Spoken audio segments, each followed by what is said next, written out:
வணக்கம், சொல்லுங்க. கல்யாணம் 17 வயசு ஆகுது. 17 வருஷம். ஆமாம். உங்க பேரு? ஜெயகிருஷ்ணன் மேம். என்ன வேலை செய்றீங்க? டை கம்பெனி வேலை செய்கிறேன் மேம். Rather cutting. சரி, உங்களுக்கு லவ் மேரேஜா? லவ் மேரேஜ் தான் மேம். எங்க மீட் பண்ணீங்க உங்க வைஃபை? புழல் கேம்ப் இருக்குல்ல மேம், அங்கே தான் மேம் நான் அங்கே தான் ஒர்க் பண்ண. வீடு அங்கே தான் இருந்தது. இவங்க வீடு பக்கத்து ஒரு 4 வீடு தள்ளி தான் அவங்க வீடு. அப்போ பஸ்ஸில் போகும்போது இவங்க என்னென்ன திருமங்கலத்துலேருந்து நீலகிரிஸ் கடை இருக்குது, அங்கே ஒர்க் பண்ணியிருந்தாங்க இவங்க. இப்போ நான் பஸ்ஸில் போகும்போது திருமங்கலம் நான் இறங்கிறோம். அப்போ பஸ்ஸில் போய் வீடு பக்கத்தில் இருக்குன்னு சொல்லிட்டு எங்கள் அம்மா எங்கள் அப்பா எல்லாமே இருந்தாங்க.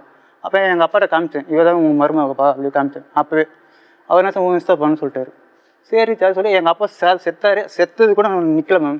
லவ் பண்ணி இந்த பஸ்ஸில் போகிறா சொல்லிட்டு அப்போ எங்கள் அப்பா போனால் இருக்குது. நான் அப்போ கூட 7:30 மணிக்கு பஸ் ஸ்டாண்டு போனேன் மேம் அவளை பார்க்கறதுக்கு. இது ஒரு பெருமையா மேம்? பரவாயில்ல மேம், நான் எவ்வளோ நடந்துச்சு மேம். நான் எவ்வளோ பொறுமையாக போயிட்டேன் மேம். என் பசங்களுக்காக பொறுமையாக போயிட்டேன் மேம். எத்தனை பசங்க? 2 பசங்க. ஒரு பையன் காலேஜ் போயிட்டான், ஒரு பையன் 9வது போயிட்டு இருக்காங்க. இப்போ ஆனால் நீங்கள் நிஜமா உண்மையாகவே லவ் பண்ணீங்க? மேம் உண்மையாக லவ் பண்ணி அவங்க வேணான்னு சொல்லி விட்டு போயிட்டாங்க. அவங்க வீட்டில் வந்து பிரச்சனை தெரிஞ்சு போச்சு. எங்கள் அம்மா வெளியே உட்காந்துருக்காங்க. என்னென்னா அவங்க என்ன சொல்லியிருக்காங்க, அத்தை என்னை காப்பாற்றுங்க தன்னு சொல்லியிருக்காங்க இவங்க.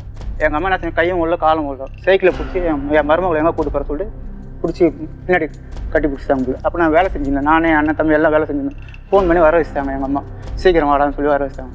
இப்போ உடனே போனோம். ரோட்டில் 1 மணிக்கு மத்தியானம் 1 மணி முருகர் கோயில் ஒன்று இருக்குது. அங்கே நின்று கேட் அந்த வெளியே இருந்துச்சு, வாசலேருந்து வச்சு தாலி கட்டணும்.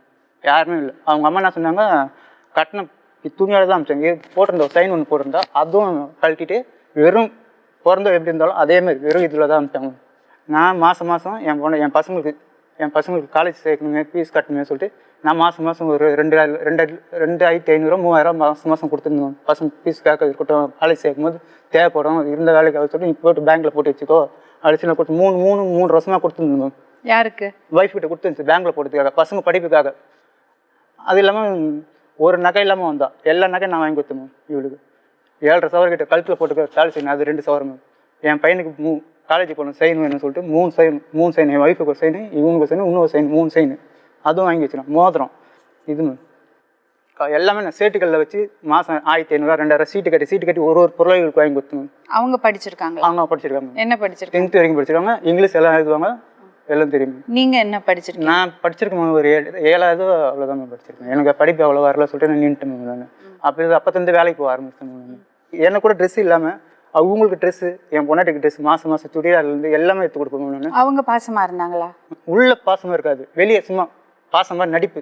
ஏன் அப்படி சொல்கிறீங்க? இல்லை எனக்கு தெரியும். ஏன்னா பசங்க முன்னாடியே வந்து மூஞ்சி பார்த்தாலே எனக்கு பிடிக்கல, நீ இருக்காது அப்படி சாவுடா. இதெல்லாம் எப்போ?